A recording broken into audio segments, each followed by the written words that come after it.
is extremely anorexic and bulimic. I've been suffering from an eating disorder for over 2 decades. She weighs 68 pounds. I lost most of my teeth from purging. And she says she counsels others on weight loss. You're giving women 300 calorie a day diets. You're not qualified to do that. I'd make meal plans. I had no idea that she was making meal plans of 300 calories a day for anybody. She's got some where they eat an egg and then an egg white. You just told me that wasn't a pro-anorexia website, and that's a lie. It was women looking to lose weight quickly. Let's do it. Have a good show, everybody. Here we go. This is a safe place to talk about hard things. Stand by. We'll count you down. Today is going to be a changing day in your life. 5, 4. Get ready to take care of you.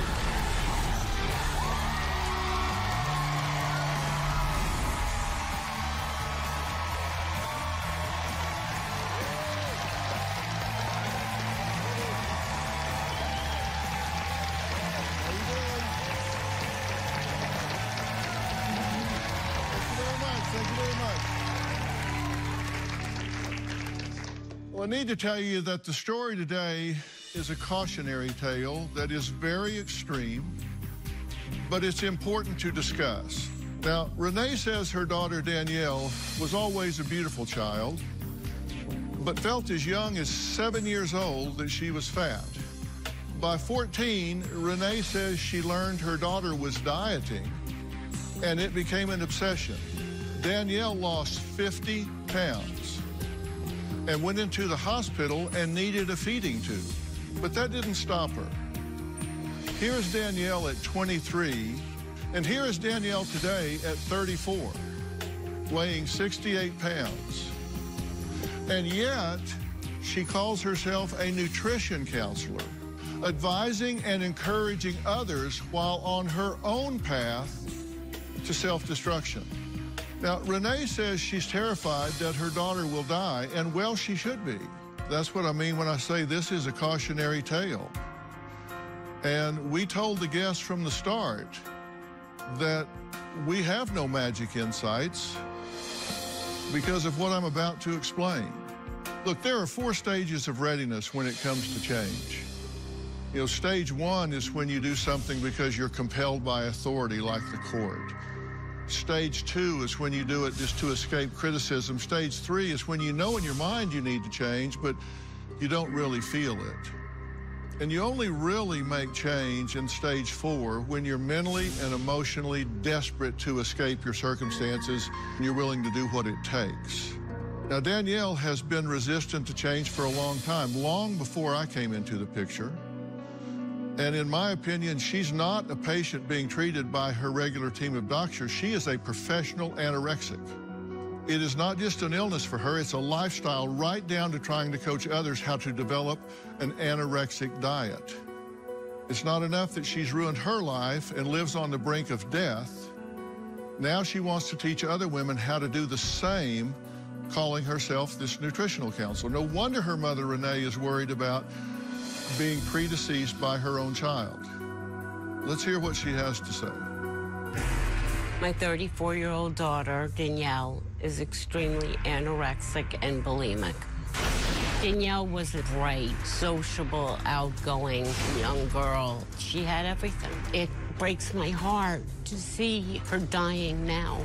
When she was 13, she would indicate to me that, "Mommy, I'm fat." And I would reassure her all the time that she was not fat. I took my daughter to the pediatrician only to have this doctor say to Danielle, "Oh, yes, you could lose 5 pounds if you wanted." And Danielle said, "See, Mom, even the doctor thinks I'm fat." Those few words set in motion a process that has led my daughter to her deathbed. The first sign that I noticed was Danielle was restricting her food intake. Shortly after that, the binging and purging. It's horrific, and you hear it. I could only think the pain that she was suffering, the desire to get every calorie out of her body. I begged Danielle, just for tonight, Don't binge and purge. Do it for me, Danielle. Danielle would say, I can't, Mommy. I will get that. Danielle is 5'4½". She stated 2 days ago that she was 68 pounds, but I believe Danielle could easily be 64 pounds. We're in the car right now. We're heading to the hospital. I really wanted Danielle to be here to meet Dr. Phil in person. She's not looking real good. Unfortunately, her medical condition is too dire for her to travel. 7 years ago, when Danielle's weight dropped to 58 pounds, it was horrific watching Danielle with a feeding tube. They were 100% sure she was not going to make it. It became a whirlwind of finding treatment facilities, finding the right therapist, and nothing working.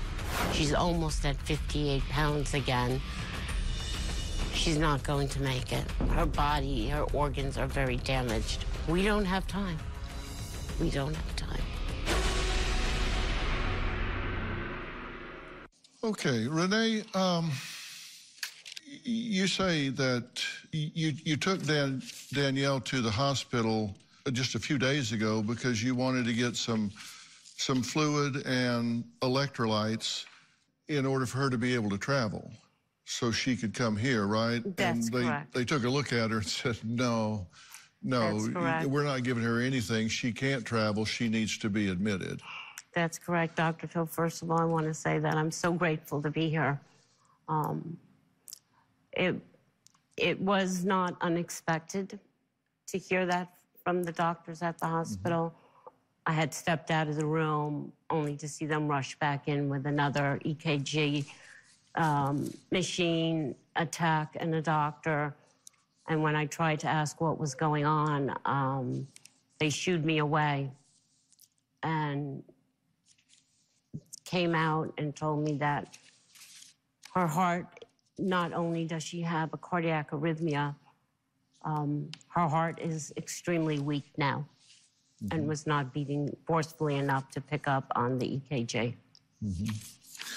Yeah, and this has been going on for 20 years, right?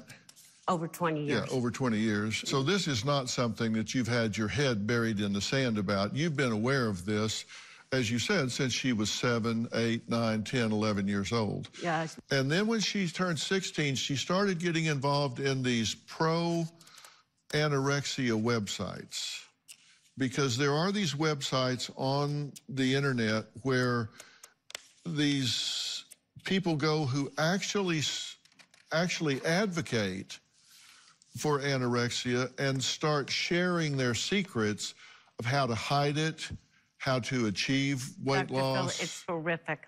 It's absolutely horrific. It's a sick society. It's beyond sick.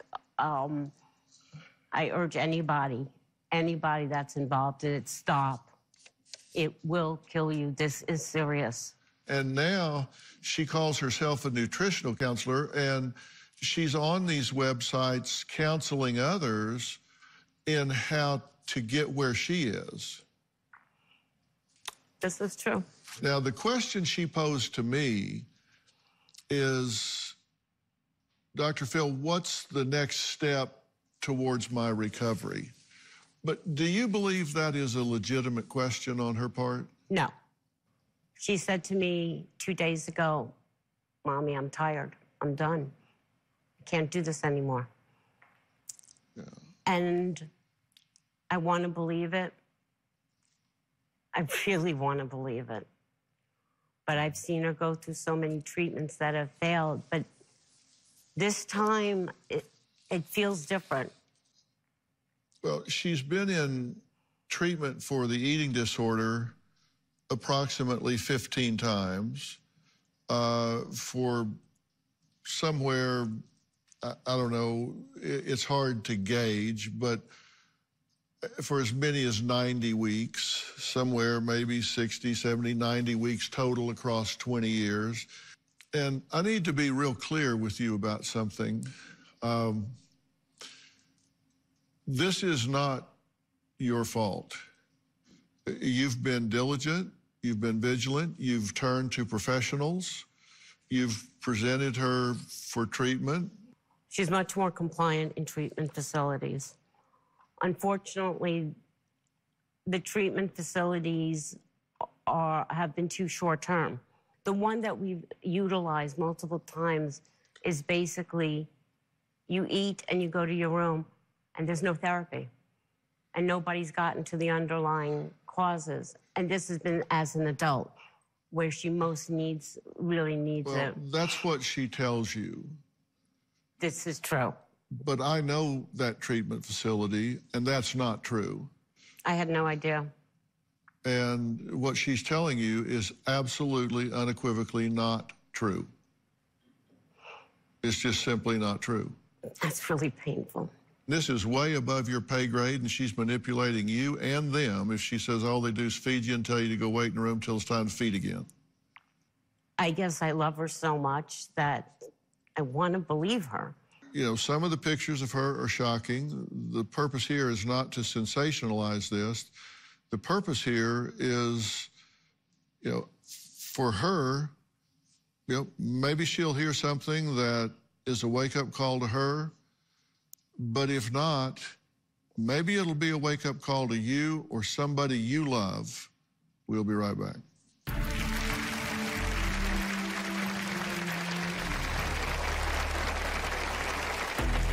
I've been suffering from an eating disorder for over 2 decades. I lost most of my teeth from purging. I'm 34 years old, and I'm dying.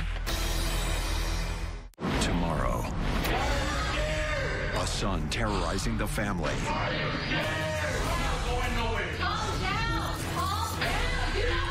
A mom in fear. He pulled the phone from my hand and pushed me backwards. I had my arms like this, and he pinned me up against the wall, screaming at me. I didn't think I was going to get out of the house alive. What gives you the right to treat a woman that way? That's tomorrow. Then on Monday, fear of pregnancy, petrified by gluten. Phobias, they claim, that have completely taken control of their lives. This is a gripping issue with you. That's Monday. Danielle considers herself to be a nutritional counselor. She actually does meal planning and gets paid for it. And she is not trained. She's not licensed or certified in any form or fashion. Danielle is definitely in no way in a position to be giving any nutritional advice. Well, I'm here with Renee, who says she's been caring for her daughter Danielle for over 2 decades because of her extreme case of anorexia nervosa with bulimia, the binging and purging form of bulimia with anorexia, which has caused her to have anxiety about food, being in a grocery store, and eating in public. Now, here's what Danielle has to say. Hi, Dr. Phil. My name is Danielle. I've been suffering from an eating disorder for over 2 decades. As you see, I lost most of my teeth from purging. I'm 34 years old, and I'm dying. I don't know where to turn. My daily meals consist of coffee and an orange, coffee, about 100 grams of fruit, 1/4 cup of oatmeal, 1 tablespoon of cream of wheat mixed with 2 cups of water. All this before 5 a.m. I attempt dinner around 6, but it feels so uncomfortable. This is my breakfast. That little bit of cereal and 2 cups of water. So this whole meal is roughly 220 calories. I probably won't consume any solids for the next 12 to 15 hours. I weigh myself twice a day. In the morning when I wake up once, and then again to make sure it's right. I just want to get some help. I don't want to die. Can you help me? Danielle wanted to be here in studio, but her doctors recommended that she stay home due to her health. So Danielle joins us virtually from New York. Danielle, it's good to talk to you. Hi, Dr. Phil. It's an honor to speak with you about how out of control my eating disorder is. Yeah. So Danielle, the question that you posed for me was, what would be the next step in recovery? What would be the next thing for you to do in recovery? Is that a legitimate question? Yeah, it is. I really don't want to live like this anymore. I really can't. It's been too long, and I really want to get better. I don't want to hurt my family anymore. I don't want this anxiety anymore. I really want to start living, not just existing. Why now? It's just getting tiring. You've been doing this for years. You are a professional anorexic. You have actually become an anorexic teacher. You're teaching young girls on the internet how to destroy their lives. Well, with that, I'd like to say that website was, these women were looking to lose weight. They were thinking anorexia was a diet. And I can honestly say they were seriously overweight, and I don't believe these women were anorexic. Well, they were looking for a quick way to lose weight, and that's not what anorexia is. It's a deadly disorder.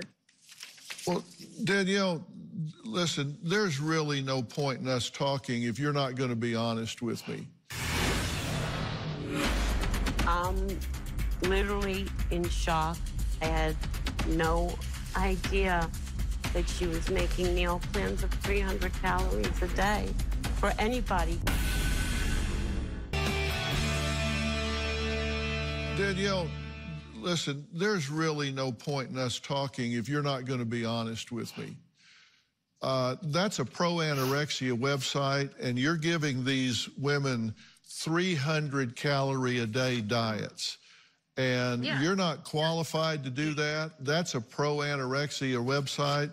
And if you're going to try to come on here and tell me that you're just trying to help obese women get down to an ideal body weight or a healthy body weight, then you're not being honest with me, and there's just nothing for us to talk about. No, I did make those meal plans. Told me that wasn't a pro-anorexia website, and that's a lie. I feel it wasn't.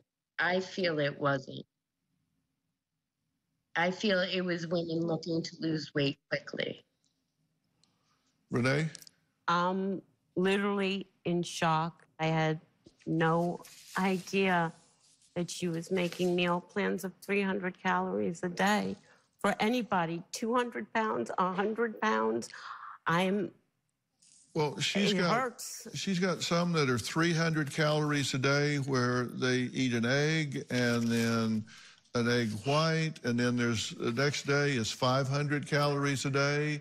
And I mean, seriously, Danielle, you know, it's interesting. Just recently, I had a very good friend of mine with a 12, 13-year-old daughter that is starting to obsess a bit about her weight and has began to over-exercise and under-eat.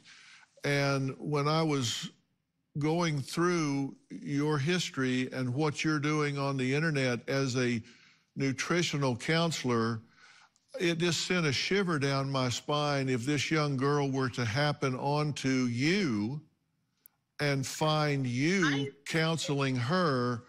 I just wondered what that would do to her life at 12 or 13 if you were giving her counsel, and do it knowing where you are now. I am ashamed. I am very ashamed. I was not in the right mind state.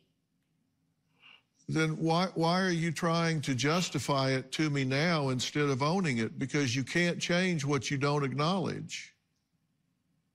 Because that's my MO, to be defensive at first. Because Renee, I'll tell you, you know how I think Danielle has gotten where she is right now is because I think she's been dealing with people that don't ask the hard questions like I'm asking right now. She's been talking to people that take her first, second, or third answer, let her them, let her give them these manipulative denial answers and this syrupy sincerity, and they go, oh, well, okay, that's what I want to hear. She's been to treatment so many times, she could conduct it. You know what to tell them, how to tell them what they want to hear, Exactly. to get them off your back. And then you're able to do one thing, and it's the one thing you want to do more than anything, and that is tell people what they want to hear so you can go be alone with your disease. That's exactly what you want to do, is get them to shut up and leave you alone so you can go be alone with your anorexia. Is that not your number one goal in life, is to be alone with your disease? It was my goal, but I don't want that anymore. Well, we'll see. Danielle gave us a peek into her world. We'll look at some home video that she sent us when we come back.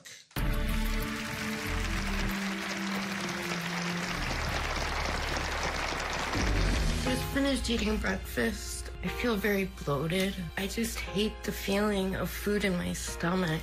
I believe I see the melon, the oatmeal, the feeling of it never digesting is what really scares me. I see the bones. I don't want that. And then I look at my arms and I think they're fat. It's not that I feel fat. I don't like the feeling of food in my stomach. Danielle avoids the hospital at all costs. Yes, Danielle, because of the binging and purging, her potassium levels drop, which are very dangerous for her heart. So her doctor monitors monthly, even weekly, for drops in potassium, and will send her to the hospital. I will simply say, Danielle, let's go to the hospital today. It's such a battle. She will refuse. She will say, not now, I'm sleepy. Not now, I have to do this. She'll postpone it. And this will go on for endless days until I finally literally pull her out of the house and say, you're going to the hospital. Danielle, things often start for one reason and continue for another. And you may have started this journey because somebody told you that you looked fat when you were in middle school, or whatever, but you do it now because it's become your identity. Yes. You do this now because it's who you are. You have become an anorexic. That's who you are. That's your identity. That's what you do in the morning when you get up. It's who you are. So that's why you do it now. True? True. And you say that you were sexually abused at age 5 and numerous times since. You think this contributed to how this started? Oh, definitely, without a doubt. Then that tells me, if that's true, that you've never dealt with the underlying issue. No. That you've never really healed that. And I assume that you haven't healed that because it's scary for you, it's painful for you. And that what you're trying to do is have your body just shrink and disappear, so you're in no way attractive to the opposite sex, so you in no way get any kind of male attention. Yes. You would rather have your organs shut down, have your liver shut down, your kidney shut down, have a seizure and a heart attack and die than face the issues of being a survivor of sexual molestation. I haven't been given the opportunity to discuss these issues. Given the opportunity.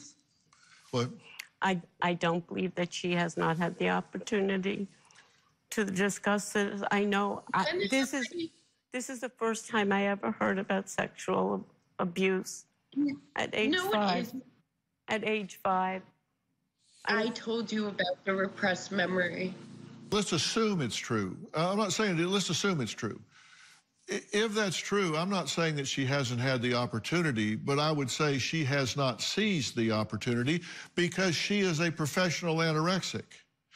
Given the opportunity, she would obfuscate, she would duck, she would dodge, she would weave, because she has one objective. That's what you don't understand. Her objective is to tell a therapist whatever they need to hear to get away from them as quickly as possible so she can go be alone with her disease. Their main focus is weight gain.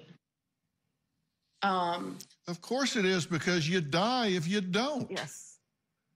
Yes, but that doesn't help with the underlying issue. No, it doesn't, but that's like saying you want to discuss fire prevention while your house is on fire.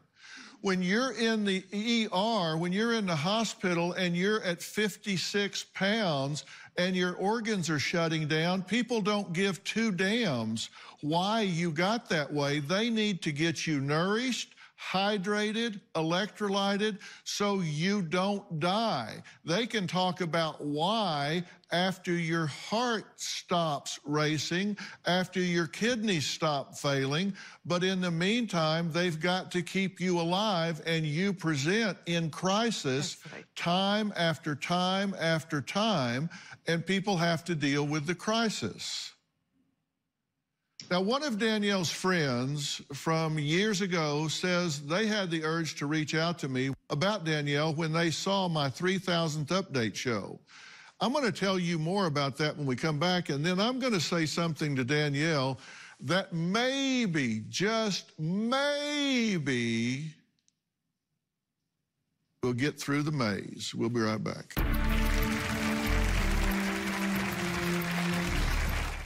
Tomorrow, a son terrorizing the family.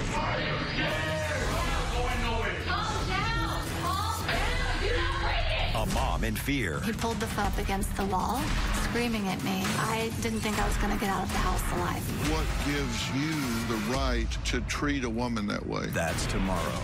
Then on Monday, fear of pregnancy, petrified by gluten. Phobias, they claim, that have completely taken control of their lives. This is a gripping issue with you. That's Monday. Oh, her life, her social life, her work life began to decline right around the time that she dropped down to 58 pounds. When Danielle goes out, people stop and stare. And as a parent, that is so painful for me. I just want to tell them to stop. It's my child. Don't look at her like that. She's still a human being with thoughts and feelings. Right now, we're just trying to keep her heart beating. That's our goal, to save her life.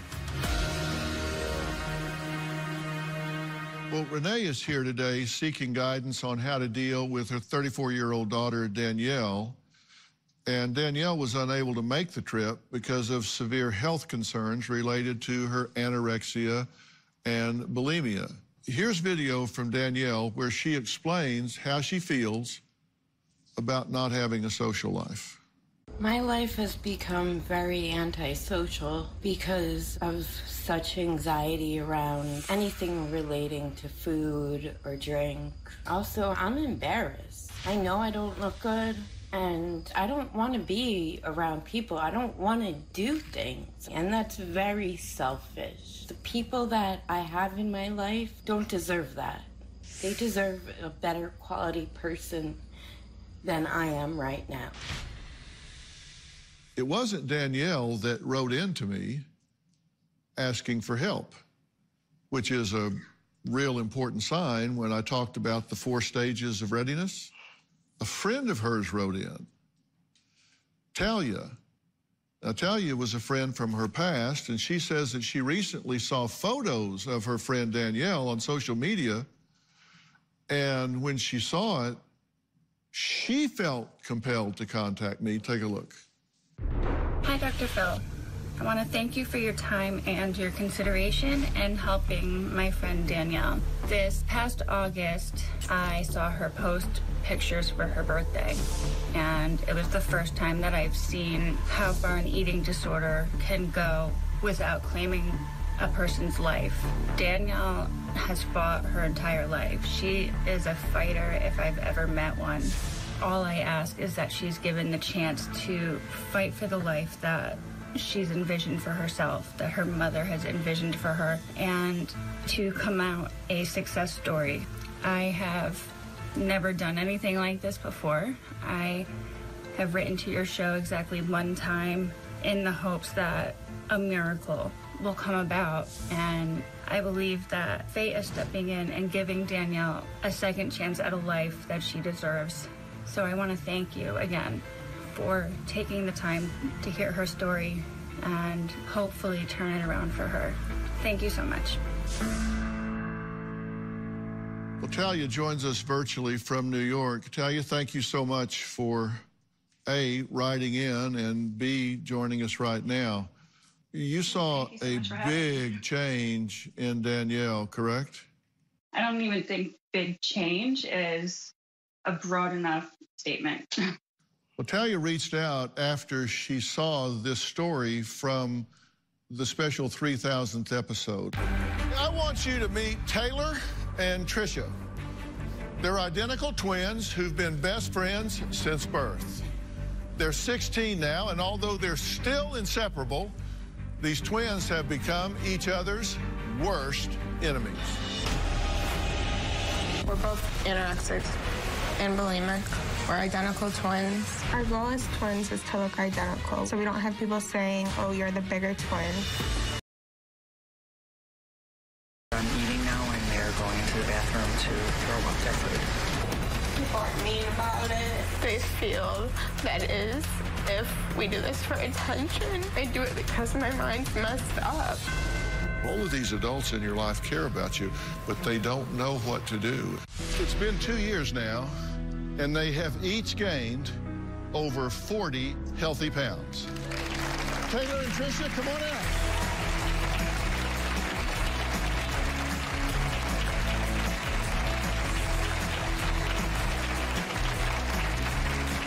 Tell me, how are you doing? We're doing great. Yeah? We feel wonderful. What do you say to young women that are fighting this disease? I'd say just never lose hope in yourself. No matter how many times you fail, there's always another chance to go at it again. Danielle, what did you think when you found out that your friend cared enough about you to reach out? I was shocked. It was amazing to know that somebody still cared. We're going to take a break, and when we come back, Renee says she has some words for her daughter that are hard to share. We'll be right back.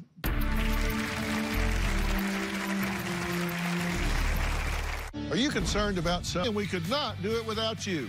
If you're going to be in the Los Angeles area and would like to watch a live taping here in the studio, go to drphil.com and click on Be Part of the Audience and select In Studio. Every day through Danielle's battle with this eating disorder, I have wondered what I could have done differently. But I, as a parent, didn't do or should have done or should have known sooner. I blame myself. And this is what I live with. What do you have to say to your daughter? What do you say to yourself at this point? Dr. Phil, at this point, my daughter's going to die. And I want Danielle to know that I don't know how I'd go on without her. She's my buddy. And I need her in my life. And I can't imagine going on without her. But Danielle, you're going to die. And it could be before I even get home from doing this show with Dr. Phil. I can't lose her, Dr. Phil.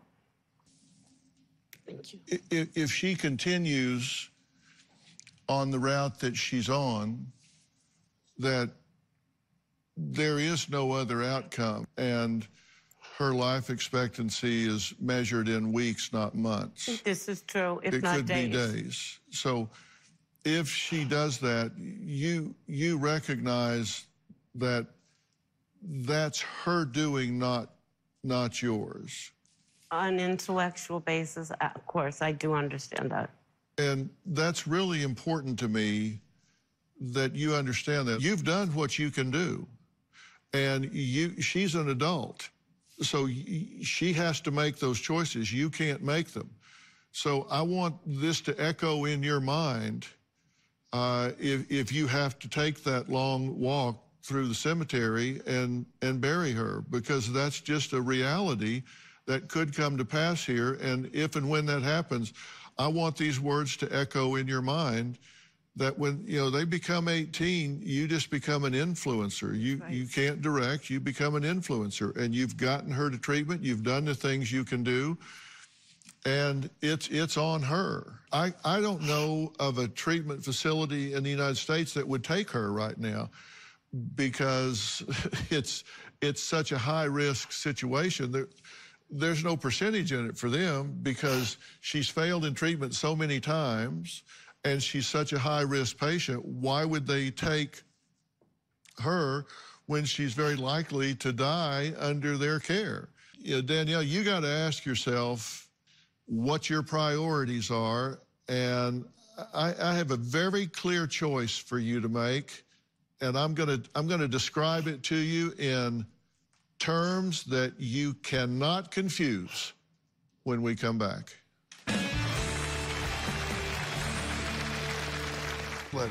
You'll get weekly updates, live strategies, and exclusive video that you won't find anywhere else. Plus, on drphil.com, you can see sneak previews of upcoming shows. Log on today.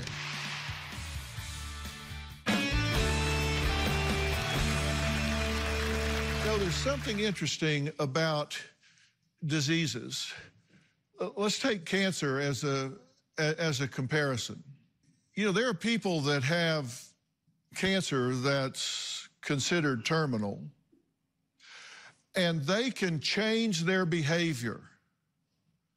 They can make all kinds of behavioral changes. They can change their thinking. They can change their behaviors. They can change their lifestyle. They can change their priorities. And when they do all of that, they still have cancer. You, on the other hand, can do all of that, and you're cured. You can change your thinking. You can change your behavior. You can change your lifestyle. You can change your environment. You can change all of those things, and your disease is resolved. You have control. How many people do you think right now are sitting there right now watching with a cancer diagnosis that is inoperable, not responding to treatment, that would say, are you kidding me? If you gave me 5 things to change in my life, and this would be over and done, and I would be healthy and would move on, and I could have my children and my mother and my life and my future, and she does and won't do it? Wow. Wow. That's where you are. It could be a hell of a lot worse, Danielle. You could have a disease where there would be nothing you could do to change it, but you have a disease that you could change. You can change it starting today. So what do you say? I'm ready to change. Yes.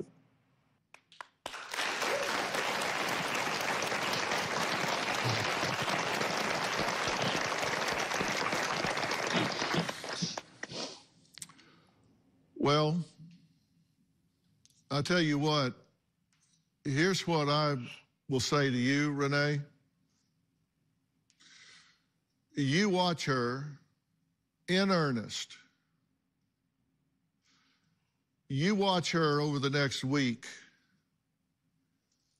and if you see her start to do some things, some behaviors in earnest that show that, then you call me, and I'll begin by getting her a therapist that specializes in this, a life coach that specializes in this, and we'll see if she follows through. I want to see. Thank you, Dr. Phil. I want to see some behavior on her part. Talk is cheap. You show me some movement in the right direction, and I'll meet her. Thank you, Dr. Halfway. Phil. Thank you so much. Fair enough? Fair enough. Fair enough, More than Danielle? fair. Yes. Thank you. Okay. Thank you. Okay, I want to thank all of my guests today. For more information about today's episode, log on to drphil.com.